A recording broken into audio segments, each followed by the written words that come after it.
Amen. Amen. Alors, les enfants, vous pouvez aller rejoindre vos moniteurs à l'arrière. C'est bon. C'est bon de vous voir, frères et sœurs. Depuis, je pensais à ça tout à l'heure, je vous entendais chanter. Ça fait depuis le 19 décembre qu'on ne s'est pas réunis comme assemblée un dimanche matin et puis qu'on a pu célébrer ensemble le Seigneur. Et c'est vraiment une joie. Je suis particulièrement ému ce matin de vous voir puis de pouvoir chanter, d'entendre vos voix chanter le nom du Seigneur. Et puis, on sait que c'est pas toute la famille qui est ici ce matin, hein, il manque encore plusieurs personnes, puis on est encore soumis à des mesures qui empêchent certains de venir même. Alors, je voulais juste simplement vous mentionner quelques informations pour dire que les choses évoluent, qu'il y a des annonces qui ont été faites. Vous avez peut-être vu cette semaine dans le courriel des annonces que à partir du 28 février, là, on est à peu près à 50% de la capacité. À partir du 28 février, ça va être possible d'avoir pleine capacité, toujours avec le passeport vaccinal, mais à partir du 14 mars, le passeport vaccinal, je pense que c'est un des fois, on peut dire, peut-être critiquer des fois des décisions, mais à partir du 14 mars, les lieux de culte, c'est un des premiers endroits qui auront pu exiger le passeport vaccinal. Donc, on rend grâce à Dieu pour ça. Merci au Seigneur. Ça va diminuer le nombre qu'on va pouvoir accueillir à 50 personnes, mais on verra rendu là parce que les choses évoluent, les choses changent. On peut continuer de prier. Le Seigneur peut changer les choses pour qu'on puisse être tous ensemble à partir du 14 mars, puis peut-être même avant. Le Seigneur peut faire des grandes choses. Mais en attendant, ceux qui peuvent pas venir, on vous encourage parce que oui, on peut accueillir des gens ici, mais le gouvernement a aussi permis les rassemblements dans les domiciles. Donc, si c'est possible pour vous d'accueillir peut-être des frères et sœurs à la maison un dimanche matin pour écouter la célébration en ligne, ça vous permet d'avoir la communion fraternelle aussi, puis oui, c'est pas comme d'habitude, mais au moins d'avoir ce temps-là entre frères et sœurs, c'est possible aussi. Donc, si vous voulez, vous pouvez ouvrir votre maison, accueillir une famille ou deux, puis écouter la célébration ensemble, avoir un temps de communion. Donc, on vous encourage à le faire. Donc, on continue, comme je vous dis, de prier pour nos gouvernements, prier que le Seigneur puisse nous permettre de pouvoir retrouver la vie normale. Mais à travers ça, le Seigneur nous enseigne beaucoup de choses, nous enseigne à être patient puis à lui faire pleinement confiance dans toutes choses. Ce matin, le passage se trouve dans Éphésiens au chapitre 4. Je vous invite à tourner, à ouvrir vos Bibles avec moi dans Éphésiens au chapitre 4. Et ce matin, on termine notre courte série qu'on a faite en début d'année sur l'Église, l'importance de l'Église dans la vie du croyant. Et à travers la pandémie, on a vu qu'il y a certaines personnes qui ont perdu les bonnes habitudes de rester connectées avec leur Église locale ou même parfois de se détacher un peu de leur Église, mais en même temps, c'est un temps aussi où le Seigneur nous amène à réaliser ce qui est essentiel, de pouvoir être réunis avec une assemblée locale qui nous aide à grandir. Et on a vu jusqu'à maintenant ensemble que l'Église, c'est une famille, que le Seigneur fait grandir en ajoutant des âmes qui se tournent vers lui. Et ce matin, on va voir particulièrement qu'est-ce que le Seigneur a comme but pour nous, comme Église. Et on va lire ce matin Éphésiens 4 à partir du verset 7. La parole de Dieu dit ceci: « Mais à chacun de nous, la grâce a été donnée selon la mesure du don de Christ. C'est pourquoi il est dit, étant monté dans les hauteurs, il a amené des captifs et il a fait des dons aux hommes. Or, que signifie il est monté, sinon qu'il est aussi descendu dans les régions inférieures de la terre? Celui qui est monté au-dessus de tous les cieux, afin de remplir toutes choses. Et il a donné les uns comme apôtres, les autres comme prophètes, les autres comme évangélistes, les autres comme pasteurs et docteurs, pour le perfectionnement des saints, en vue de l'œuvre du ministère de l'édification du corps de Christ, jusqu'à ce que nous soyons tous parvenus à l'unité de la foi et de la connaissance du Fils de Dieu, à l'état d'homme fait, à la mesure de la stature parfaite de Christ. Ainsi, Nous ne serons plus des enfants flottants et emportés à tout vent de doctrine par la tromperie des hommes, par leur ruse dans les moyens de séduction, mais en professant la vérité dans l'amour, nous croîtrons à tous égards en celui qui est le chef, Christ. C'est de lui et grâce à tous les liens de son assistance que tout le corps, bien coordonné et formant un solide assemblage, tire son accroissement selon la force qui convient à chacune de ses parties et s'édifie lui-même dans l'amour. On va se courber dans un mot de prière. Oui, Seigneur notre Dieu, quelle joie de pouvoir être ensemble et de pouvoir ouvrir ta parole. Seigneur, cette parole est précieuse pour nous, c'est la nourriture pour notre âme. Et comme tu l'as dit, Seigneur, alors que tu étais tenté, tu nous as rappelé que l'homme ne vivra pas de pain seulement, mais de toute parole qui sort de la bouche de Dieu. Et Seigneur, on est devant toi ce matin pour entendre tes paroles, afin que ces paroles puissent être la nourriture pour notre âme, pour nous affermir dans notre foi en toi, Seigneur Dieu.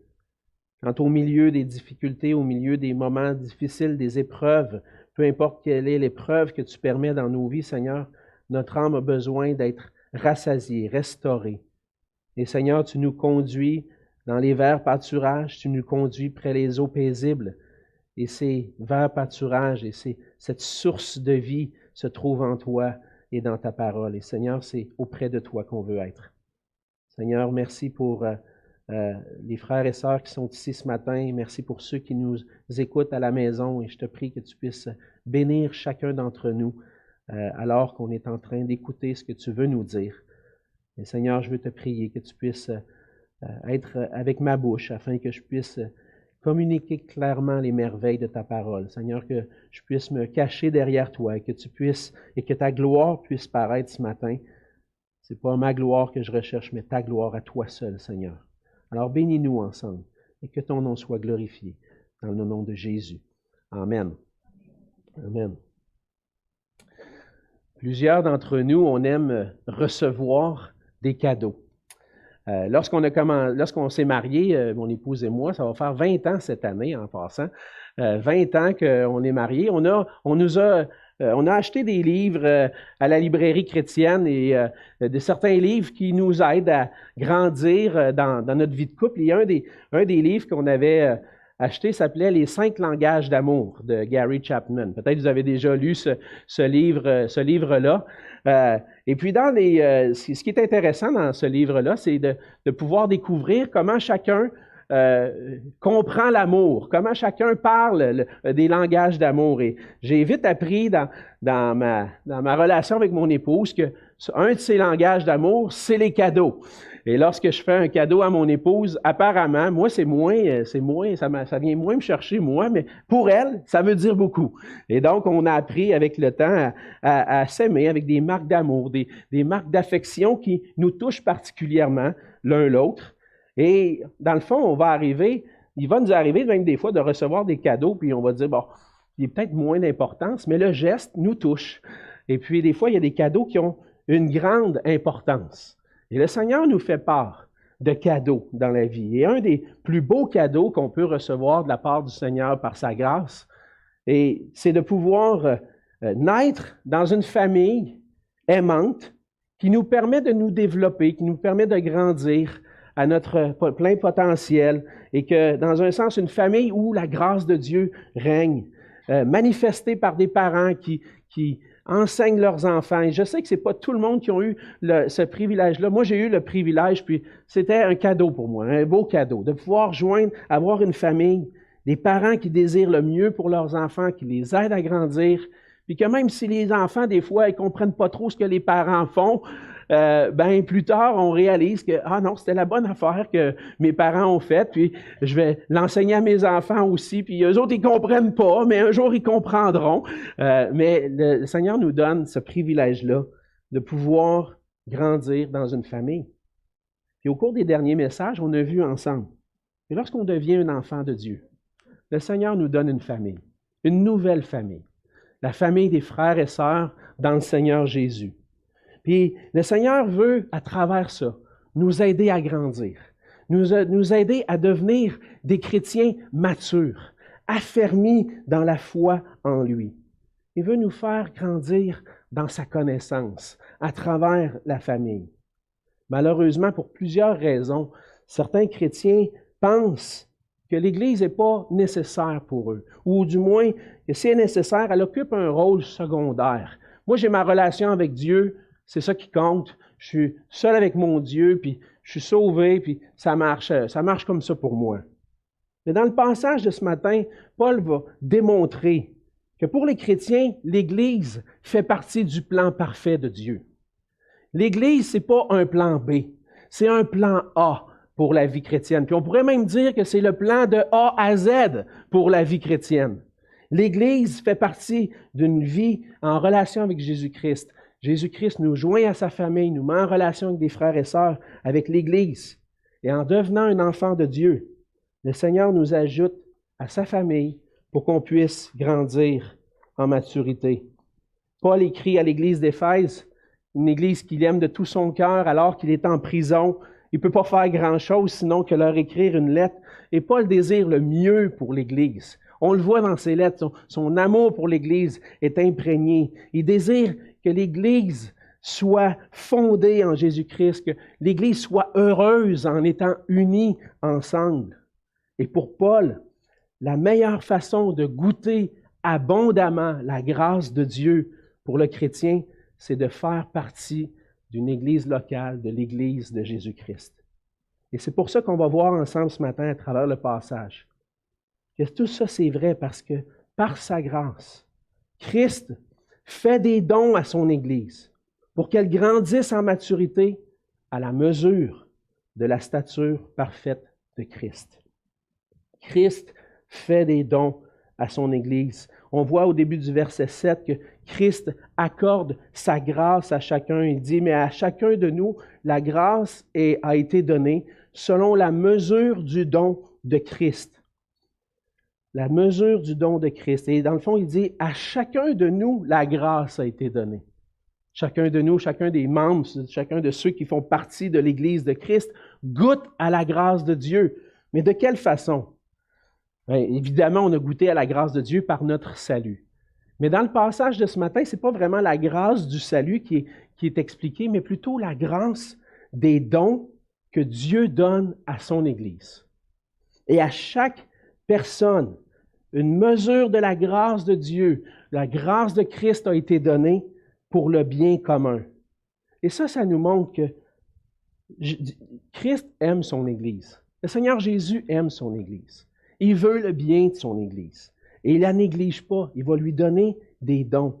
Et son Église a besoin que chaque personne soit douée, fasse partie du corps, mais soit douée de dons particuliers pour l'édification de l'Église locale. Ça, c'est une manière que Jésus manifeste sa grâce. Et Jésus manifeste sa grâce en donnant des dons à chacun pour le bien de son Église. Et on voit, entre autres, qu'il va dire que, Paul va dire au verset 7, il dit « À chacun de nous, la grâce a été donnée, mais selon la mesure du don de Christ. » Qu'est-ce que ça veut dire exactement, selon la mesure du don de Christ? On voit que, dans un sens, avec d'autres passages des Écritures qui nous parlent des dons que le Seigneur fait à son Église, qu'il y a une diversité de dons.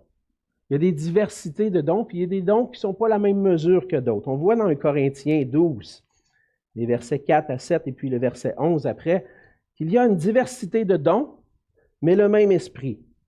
Diversité de ministères, mais le même Seigneur.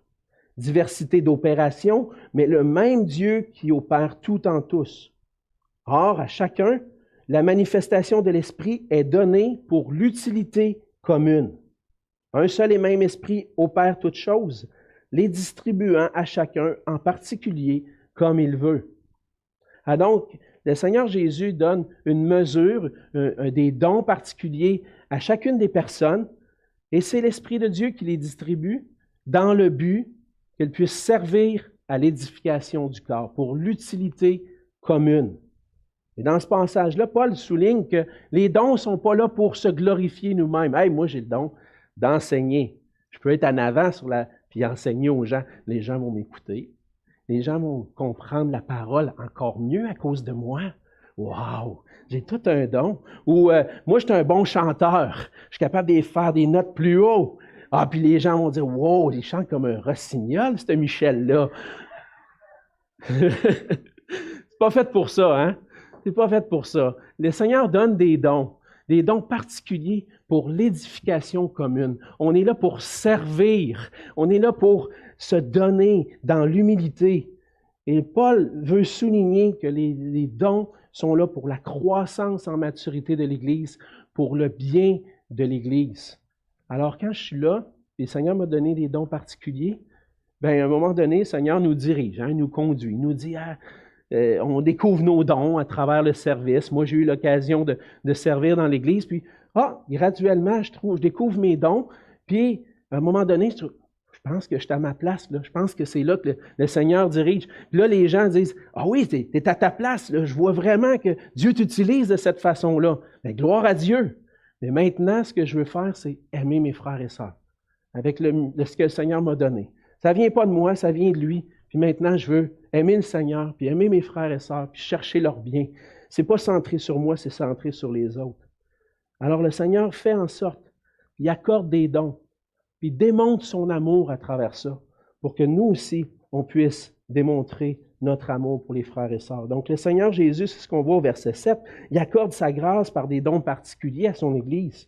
Et Paul souligne par la suite la manière glorieuse dont Jésus a acquis ses dons pour son Église. Et on tombe dans un passage dans les versets 8 à 10 qui peut peut-être sembler un peu difficile à comprendre parce que Paul il dit que la mesure du don de Christ a été donnée à chacun, puis il dit, c'est pourquoi il est dit, étant monté dans les hauteurs, il a amené des captifs et il a fait des dons aux hommes. Je pense que Paul va citer particulièrement ce passage-là qui est dans le psaume 68 pour montrer que le fait que Christ est monté pour donner des dons, pour accorder les dons. Qu'est-ce que ça veut dire exactement? Parce que Paul, après ça, va dire, « Or, que signifie il est monté? Sinon qu'il est aussi descendu dans les régions inférieures de la terre. » Mais là, il va conclure en disant, « Celui qui est descendu, c'est le même qui est monté au-dessus de tous les cieux, afin de remplir toutes choses. » Donc, on va essayer de mettre de l'ordre un peu dans tout ça. Qu'est-ce que Paul veut dire par là? Et comme je vous disais, Paul cite un passage dans le psaume 68, le verset 19. Et souvent, dans le Nouveau Testament, les apôtres et les auteurs du Nouveau Testament vont citer des passages. Mais pour bien comprendre l'idée de pourquoi Paul cite le psaume 68, verset 19, il faut se placer dans le contexte du psaume 68 au complet. On n'aura pas le temps de lire le psaume 68 au complet ce matin, mais je vais vous expliquer un peu ce qui se passe. Dans le psaume 68, on voit que le psalmiste va utiliser une image pour proclamer que Dieu est celui qui, lors de la conquête de Canaan par le peuple d'Israël, est monté sur la hauteur des montagnes. Par la conquête du pays de Canaan au temps de Josué, vous vous souvenez de l'histoire dans le livre de Josué, Dieu a conquis ce pays-là, il y avait des ennemis, il a exterminé par les ennemis devant le peuple, et le psalmiste utilise une image, il est monté sur les montagnes, il est devenu glorieux, il a réussi, il a remporté la victoire sur ses ennemis. Et là, dans le psaume 68, le psalmiste va dire, le fait qu'il a été vainqueur peut maintenant faire en sorte qu'il est au contrôle et peut donner des dons au peuple, peut donner des dons à son peuple. Et donc, en montant sur la montagne, ça dit au verset 8, étant monté dans les hauteurs, il a amené des captifs. Donc, qu'est-ce que ça veut dire? C'est que lorsqu'il est monté, il a amené avec lui ses ennemis, qui est exterminé. Dans un sens, il dit, il a fait des captifs par sa victoire.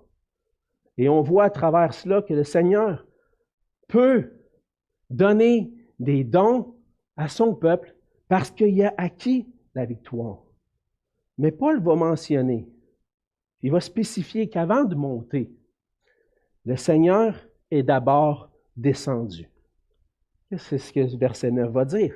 Que signifie il est monté, sinon qu'il est descendu dans les régions inférieures de la terre?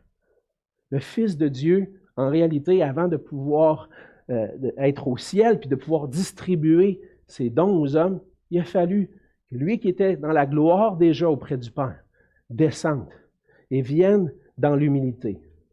Et à travers le fait que Jésus est descendu sur la terre, est venu et s'est fait homme, est venu accomplir notre salut, est venu détruire nos ennemis spirituels à travers sa vie sans péché. Il est venu pour vaincre le pouvoir de la mort et du péché en mourant sur la croix. Jésus a été vainqueur, mais il a été vainqueur en descendant sur la terre, en menant une vie parfaite, puis en allant mourir jusqu'à la croix pour nos péchés. Et à travers sa mort, il nous délivre du péché, de la mort et de Satan. Dans Colossiens 2, les versets 13 à 15, Paul va dire, vous qui étiez morts par vos offenses et par l'incirconcision de votre chair, il vous a rendus à la vie avec lui en nous faisant grâce pour toutes nos offenses. Il a effacé l'acte dont les ordonnances nous condamnaient et qui subsistait contre nous. Il l'a éliminé en le clouant à la croix. Il a dépouillé les dominations, les autorités et les a livrées publiquement en spectacle en triomphant d'elles par la croix. Christ sur la croix défait le pouvoir du péché. Le péché qui nous accuse, qui nous condamne, qui nous amène à la destruction éternelle, à l'éternité, une éternité sans Dieu, séparée de Dieu. Christ vient nous délivrer de cette condamnation-là qui pesait sur nous en prenant lui, notre condamnation sur lui à la croix. Et à travers ça, qu'est-ce qu'il fait? Il efface l'acte des ordonnances qui nous condamnaient. À travers ça, il dépouille les dominations, les puissances des ténèbres qui nous accusaient puis qui pesaient sur nous. Il détruit ça. Il les livre en spectacle et triomphe par la croix pour nous donner le pardon, la vie éternelle. Ça, c'est la victoire que Christ a acquis. Et non seulement ça, il ressuscite d'entre les morts et monte au ciel. Et là, c'est ce que Paul dit. Il est descendu dans les régions inférieures de la terre. Certains vont comprendre que Jésus est descendu en enfer. On n'a pas à comprendre ça. Les régions inférieures de la terre, c'est simplement le fait que Jésus est descendu sur la terre dans les régions qui sont inférieures au niveau où il était avant, et puis vient accomplir notre salut. Et là, après ça, il est descendu, c'est le même qui est monté, qui est au-dessus des cieux, au-dessus pour remplir toutes choses, pour devenir ce roi qui domine sur toutes choses, qui a acquis la victoire. Et le Seigneur Jésus est monté au ciel en vainqueur. Et comme dans le psaume 68, Dieu est monté sur les hauteurs des montagnes pour donner des dons au peuple qui a connu la victoire avec le Seigneur Jésus a connu la victoire et distribue maintenant ses cadeaux, ses dons merveilleux à son Église, à ses enfants. C'est ce que Jésus fait. Les dons qu'on reçoit ne viennent pas de nous, mais entièrement, complètement par la grâce de Dieu en Jésus-Christ qui a tout accompli pour nous. Vous voyez la victoire que Christ a acquise pour nous et qui permet maintenant qu'on puisse goûter ses dons. C'est ça que l'image, c'est cette image-là qui est là, que Paul veut employer. Pour qu'on puisse goûter la grâce de Dieu. Jésus est descendu. Il a vaincu pour nous le Satan, péché et la mort pour qu'on puisse avoir accès à lui pour l'éternité, puis avoir accès à ses dons. Et c'est ce qu'on voit dans la suite du passage, dans les versets 11 à 13. Christ accorde des dons particuliers, mais dans un but particulier. Christ accorde des dons particuliers à son Église pour la maturité de son Église, pour que son Église puisse grandir en maturité. On lit dans les versets, à partir du verset 11, il dit, il a donné les uns comme apôtres, les autres comme prophètes, les autres comme évangélistes, les autres comme pasteurs et docteurs. Donc, il va mentionner certaines personnes. Ce n'est pas la liste de tous les dons que Jésus donne ici. Il faut aller dans Romains 12, dans 1 Corinthiens 12, puis dans d'autres passages aussi pour réussir à faire une liste des dons. Mais ici, il en mentionne quelques-uns particulièrement parce que Paul veut souligner quels sont les dons que Dieu donne pour que l'Église puisse grandir en maturité. Il va mentionner les apôtres, les prophètes, les évangélistes, les pasteurs et docteurs. On va regarder un peu ce que chacun de ces dons-là signifie. Les apôtres, c'est ceux qui ont vécu au temps des débuts de l'Église, ceux que le Seigneur Jésus lui-même a choisis pour être ses messagers. Il en a choisi 12 au début, il y en a un qui n'a pas fait partie des 12 finalement, puis on a ajouté un 12e après la mort, la résurrection de Jésus. Matthias a été ajouté aux 12 et ça a été les 12 apôtres. Il y a eu un 13e apôtre qui a été ajouté, appelé par Jésus lui-même alors qu'il était sur le chemin de Damas, c'est l'apôtre Paul. Et à part de ça, il n'y en a pas d'autres apôtres. Les apôtres sont ceux qui ont été appelés directement par le Seigneur Jésus pour avoir un ministère particulier pour fonder l'Église de Jésus-Christ après sa mort et sa résurrection. Et puis, on peut conclure avec ça qu'il n'y a pas de succession apostolique comme l'Église catholique romaine a enseigné pendant plusieurs années, continue d'enseigner, que le pape est dans le fond le successeur des apôtres. Il n'y a pas de succession apostolique. Le don des apôtres a été donné pour ce temps-là particulier pour fonder l'Église. Maintenant, OK, bien là, il n'y a plus d'apôtres. Qu'est-ce qu'on va faire? Ah, il y a peut-être à cause des prophètes. OK, les prophètes. Et donc, les prophètes sont ceux qui communiquaient. Dans l'Ancien Testament, on voyait que c'était ceux qui venaient communiquer un message de la part de Dieu. Beaucoup des prophètes, du rôle de prophète qu'on comprend, c'est souvent on a l'idée, c'est le prophète, c'est celui qui prédit l'avenir. Alors lui, il est prophète, il va dire l'avenir, il va dire ce qui s'en vient. Mais ce n'était pas vraiment le rôle principal du prophète dans l'Ancien Testament.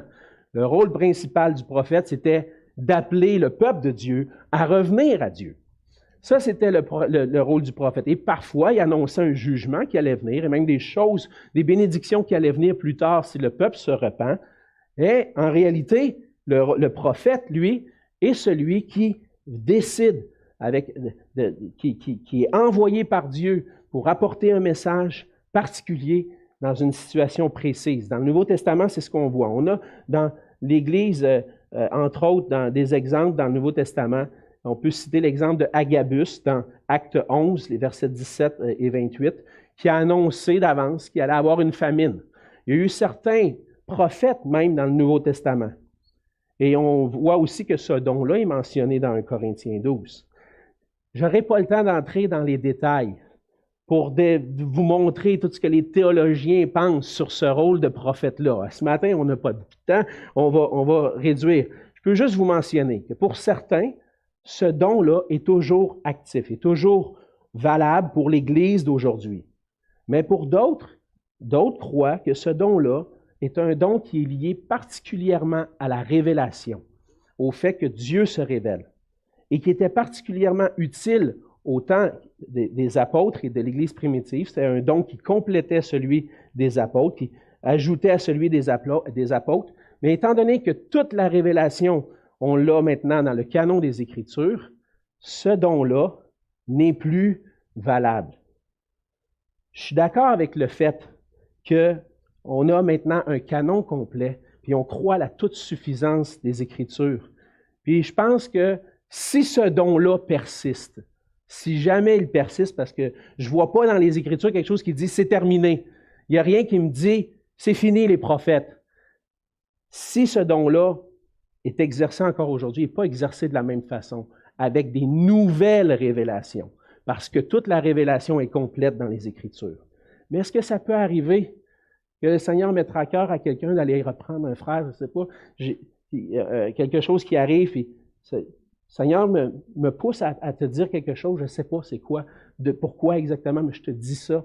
Puis, on entend des choses qui se passent des fois dans les églises, ça semble se passer. Alors, je ne veux pas fermer la porte complètement à ce don-là. Il semble être plus lié à reprendre, à encourager à marcher avec le Seigneur. Mais puis, si il est exercé, toujours exercé, je pense qu'il faut être très prudent, avec beaucoup de discernement, puis dire, est-ce que ça vient vraiment de Dieu, ça? Alors, je ne l'ai jamais vu clairement. Je connais des églises qui l'exercent. Mais je n'ai jamais vu clairement exercer dans les églises où j'étais. Et puis, si jamais ça l'arrivait, quelqu'un dit « j'ai quelque chose à dire », je pense qu'on se réunirait en conseil, on écouterait, on prierait là-dessus, on verrait qu'est-ce qui se passe, si ça a du bon sens, puis peut-être qu'on pourrait le partager à l'Église. Mais pour ma part, j'ai l'impression que ce don-là a quand même cessé, plus la même façon qu'il est exercé dans le passé. C'est la révélation des Écritures et davantage lié au rôle du prédicateur qui prêche la parole, qui apporte la parole pour rappeler le peuple à la repentance, appeler à marcher avec Dieu, encourager, exhorter à marcher avec Dieu, beaucoup comme on voyait le rôle du prophète dans l'Ancien Testament. Donc, si vous ne comprenez pas trop ce que j'ai dit, vous viendrez me voir, je vous expliquerai. Dans le fond, je ne ferme pas la porte complètement, je laisse la porte un petit peu ouverte, peut-être c'est possible, mais il faut être très, très prudent avec ça, puis avoir beaucoup de discernement. Mais je le vois beaucoup plus lié avec le rôle du prédicateur qui encourage l'Église à se repentir, marcher avec le Seigneur. Les évangélistes maintenant, c'est ceux qui ont un rôle principal de proclamer l'Évangile. C'est ça un évangéliste, c'est un proclamateur de l'Évangile. Et je pense qu'on voit des exemples de ça avec Philippe, entre autres. Philippe, dans Acte 21:8, est appelé Philippe l'évangéliste. Il avait probablement un don particulier pour prêcher l'Évangile. Et puis, dans Timothée aussi, dans 2 Timothée 4-5, où Paul va l'exhorter à exercer le rôle d'un évangéliste, fait l'œuvre d'un évangéliste, prêche la parole, prêche l'Évangile. C'est un peu ça. Et ces hommes-là jouent un rôle particulier pour prêcher l'Évangile, et c'est un rôle qui est encore important dans l'Église aujourd'hui, particulièrement pour équiper les gens à grandir dans l'Évangile, dans la compréhension de l'Évangile, mais aussi pour partager l'Évangile. Je pense que les évangélistes, c'est ceux qui ont un don facilité à prêcher l'Évangile, mais ça ne veut pas dire que l'évangélisation repose juste sur l'évangéliste. Je pense qu'on est tous appelés à parler de notre foi, à partager, à témoigner. Mais l'évangéliste, lui, a un don pour équiper les saints, équiper à proclamer Christ. Et puis finalement, il y a le rôle qu'on voit des pasteurs et docteurs. Dans le grec, il y a la mention qui est faite, étant donné qu'il dit pas les autres comme pasteurs, les autres comme docteurs, il y a une tendance à croire que c'est un don qui est combiné. Le pasteur est docteur. Le pasteur est un docteur parce qu'il a un rôle d'enseignement. On le voit, c'est une des qualifications des anciens dans 1 Timothée 3, qui doit être propre à l'enseignement, capable d'enseigner. Et donc, le pasteur, c'est celui qui veille sur le troupeau, celui qui veille, et pas juste le pasteur, mais les pasteurs. Parce qu'on voit dans le Nouveau Testament que c'est un rôle qui est partagé, il y a une pluralité d'anciens qu'on voit dans le Nouveau Testament. Puis le pasteur, les pasteurs, leur rôle, c'est le rôle du berger, qui veille sur le troupeau du Seigneur. Mais c'est un sous-berger, parce qu'il y a un grand berger, c'est Jésus-Christ. C'est lui qui appelle les hommes à être pasteurs, docteurs, mais ils sont soumis au souverain berger dans l'exercice de leurs dons. Et puis, c'est le berger des âmes, le Seigneur Jésus, le berger des âmes, qui appelle à participer dans ce rôle-là. Et donc, aujourd'hui, le Seigneur équipe des hommes pour être des pasteurs dans son Église, pour prendre soin du troupeau, pour veiller à la croissance spirituelle du troupeau, puis aider à traverser les moments difficiles. Et puis, on voit aussi dans l'Église aujourd'hui des hommes qui vont pousser leurs études un peu plus, qui vont aller étudier, puis qui vont servir, entre autres, à former des pasteurs. Ils vont être des théologiens un peu plus précis. Moi, j'ai côtoyé, en étant à l'école, des gars qui spécialisaient là, dans l'hébreu du livre d'Ésaïe, et puis un autre va étudier une facette de l'histoire de l'Église, et puis il y a des gens qui poussent. Puis dans le fond, le but de ça, c'est continuer de faire grandir l'Église en équipant des gens, des pasteurs, former des ouvriers pour l'œuvre de Dieu. Mais le Seigneur donne à son Église ces gens-là, particulièrement aujourd'hui des évangélistes, des pasteurs et docteurs. Et on va voir le but de ça dans le reste du passage. C'est pour le perfectionnement des saints en vue de l'œuvre du ministère et de l'édification du corps de Christ. Les dons sont pour équiper les saints, pour le ministère, pour l'édification. Dieu fait grâce à son Église de personnes douées parce que Jésus a un projet pour chacun de nous. Et ce projet-là, on peut le voir dans Romains 8, au verset 29. Il dit « Ceux qu'il a connus d'avance, il les a aussi prédestinés à être semblables à l'image de son Fils, afin que son Fils soit le premier-né de beaucoup de frères. Quel est le projet de Dieu pour nous? Prédestiné à être semblable à l'image de son Fils. Le Seigneur nous a appelés, puis il ne veut pas nous laisser comme on est quand on vient à lui. Il y a un projet qui commence. On appelle ça en théologie ou même dans le jargon chrétien, la sanctification. Le Seigneur veut nous sanctifier, nous perfectionner, nous transformer pour qu'on soit pareil comme lui. Il nous a sauvés pour qu'on puisse lui ressembler. Et le Seigneur veut nous sanctifier, nous perfectionner pour qu'on puisse servir à l'œuvre du ministère. Il dit au verset 12, pour le perfectionnement des saints, pour leur sanctification, leur croissance spirituelle, en vue de l'œuvre du ministère et de l'édification du corps de Christ. Et donc, il y a un but derrière notre sanctification. C'est qu'on puisse participer tous ensemble à l'œuvre du ministère. C'est pas l'œuvre du ministère, c'est pas juste réservé aux pasteurs. C'est l'Église dans son entier qui participe à l'œuvre du ministère. Et en bon québécois, le Seigneur ne nous a pas sauvés pour qu'on reste assis sur notre steak. Il ne veut pas qu'on reste assis et qu'on réchauffe le banc de l'Église. Le Seigneur veut qu'on se lève, qu'on se réchauffe un peu, qu'on grandisse ensemble dans la connaissance de Jésus pour servir ensemble, pour édifier l'Église. Et le ministère de l'Église, c'est la proclamation de l'Évangile, former des disciples, des ministères de compassion. Nommez-les les ministères, vous les voyez dans l'Église. On doit tous participer à ce ministère-là pour qu'on puisse, le Seigneur veut nous perfectionner pour qu'on puisse entrer dans cette œuvre-là du ministère et de l'édification du corps de Christ. Dieu, le Seigneur Jésus veut faire grandir son Église. Et pour construire un édifice, ça prend toutes sortes de spécialistes. Quand on regarde des fois au centre-ville, on voit les grues là, qui commencent à construire un édifice. On regarde, c'est qui les experts? Il y a des ingénieurs en arrière de ça. Il y a des experts en fondation, des experts en structure, des experts en ventilation, en électricité, des experts en couvre-plancher. Ça prend des experts dans bien des domaines pour construire un édifice. Mais c'est la même chose pour l'Église. Il n'y a pas juste une personne qui peut faire tout le travail. C'est tout le monde ensemble, avec les dons particuliers que le Seigneur utilise pour que cet édifice-là grandisse, puisse résister à l'épreuve du temps, résister dans le combat spirituel dans lequel on est engagé. Et puisque, dans le fond, le Seigneur règne en vainqueur, il donne des dons à chacun pour qu'on puisse entrer dans ce ministère-là. Donc, chaque chrétien a la responsabilité de faire partie de l'Église locale, puis de mettre à profit ses dons pour que l'Église puisse grandir en maturité. On veut grandir ensemble et puis on veut s'édifier ensemble. Et Paul va mentionner au verset 13, « Jusqu'à ce que nous soyons parvenus, tous parvenus, à l'unité de la foi et de la connaissance du Fils de Dieu, à l'état d'homme fait, à la mesure de la stature parfaite de Christ. » Donc, c'est toute une entreprise, ça, l'Église. Hey, moi, la mesure de la stature parfaite de Christ, ouf, encore de l'ouvrage à faire pour être rendu là.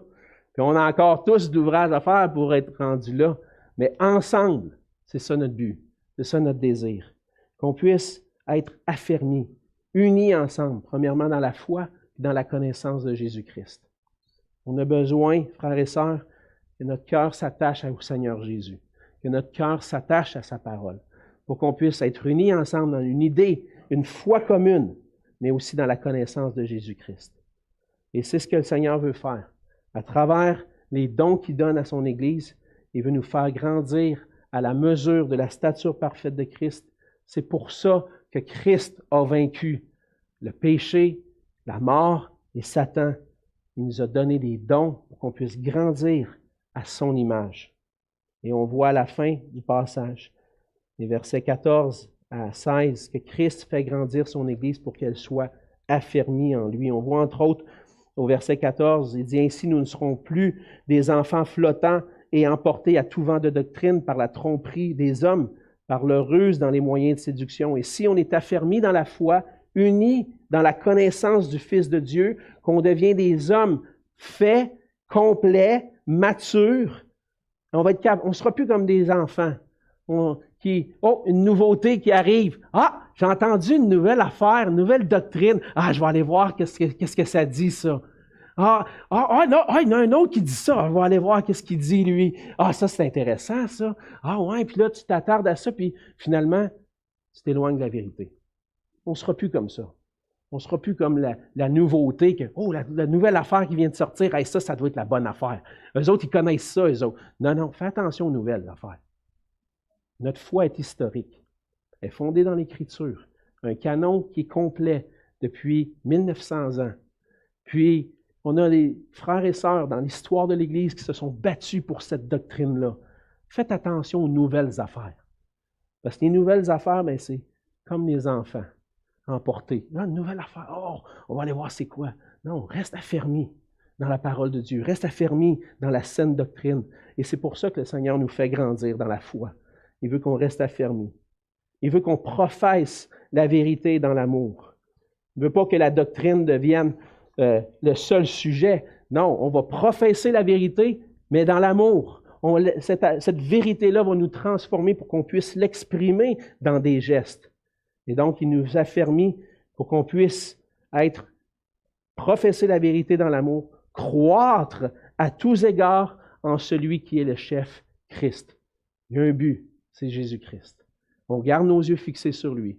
C'est vers lui qu'on grandit. C'est lui qu'on veut ressembler. On veut rester attaché à lui de tout notre cœur. Et puis, à la fin, on voit dans le verset 16 que la croissance, c'est Jésus qui la donne. C'est de lui. Et grâce à tous les liens de son assistance, que tout le corps bien coordonné, en formant un solide assemblage, tire son accroissement, selon la force qui convient à chacune de ses parties, et s'édifie lui-même dans l'amour. C'est grâce à qui? À Jésus. Jésus donne des dons à des personnes qui exercent le ministère, on va travailler, on a des efforts à faire pour grandir ensemble. Mais qui donne la croissance spirituelle? C'est Jésus. C'est grâce à lui que l'Église grandit. Comme dit Paul aux Corinthiens, dans 1 Corinthiens chapitre 3, il dit « J'ai planté, Apollos a arrosé, mais Dieu a fait croître. » En sorte que ce n'est pas celui qui plante qui est quelque chose, ni celui qui arrose, mais Dieu qui fait croître. Car nous sommes des ouvriers avec Dieu. Vous êtes le champ de Dieu, l'édifice de Dieu.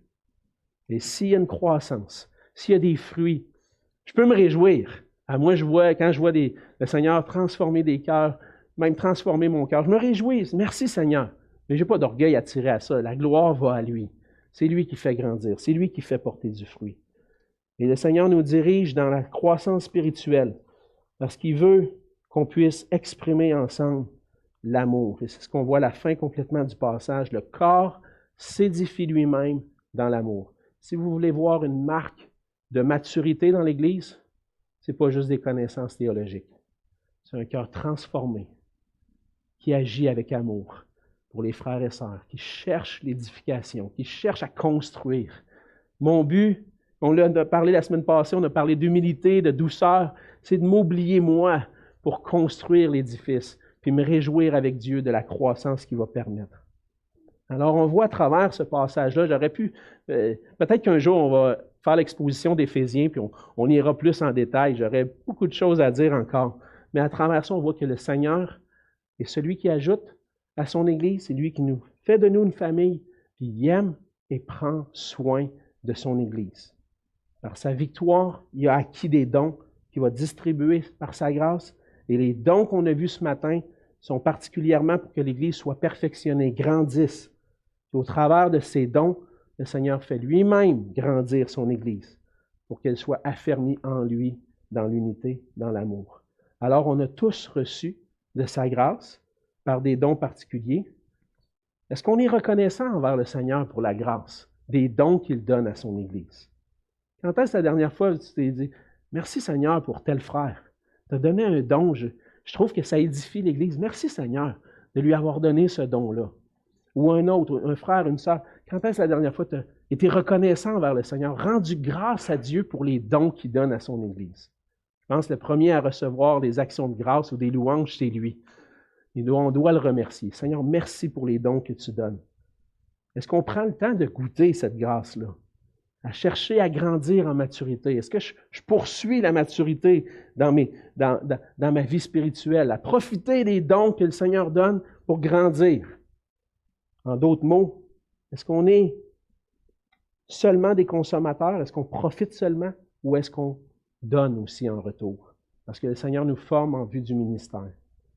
Alors, si tu es un enfant de Dieu, tu peux goûter les dons particuliers, puis croître en maturité à la stature parfaite de Christ. Et pour ça, pour grandir, tu as besoin de t'attacher à une église locale, de t'attacher fermement, et de dire, Seigneur, tu m'as placé dans cette famille-là, je veux grandir, je veux te ressembler.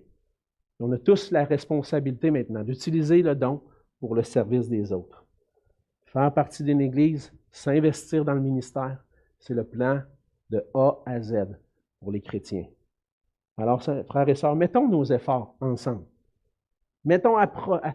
Profitons des dons que le Seigneur donne à son Église, afin qu'en retour, on puisse servir et grandir ensemble dans l'unité et dans l'amour. On va se courber dans un mot de prière. Seigneur notre Dieu, merci pour ta grâce envers nous.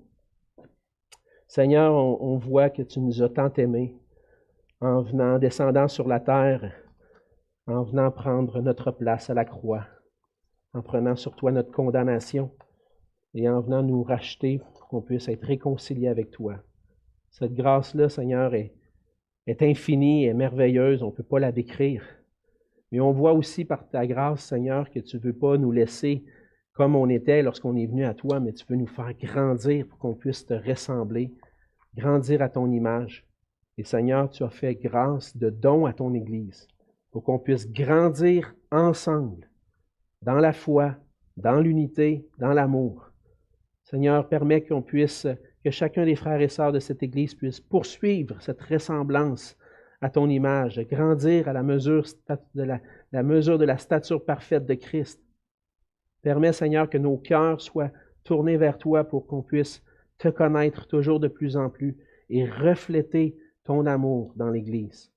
Et Seigneur, permets qu'on puisse utiliser nos dons pour aimer nos frères et sœurs et construire ce projet que tu as d'une Église en santé qui vit pour ta gloire.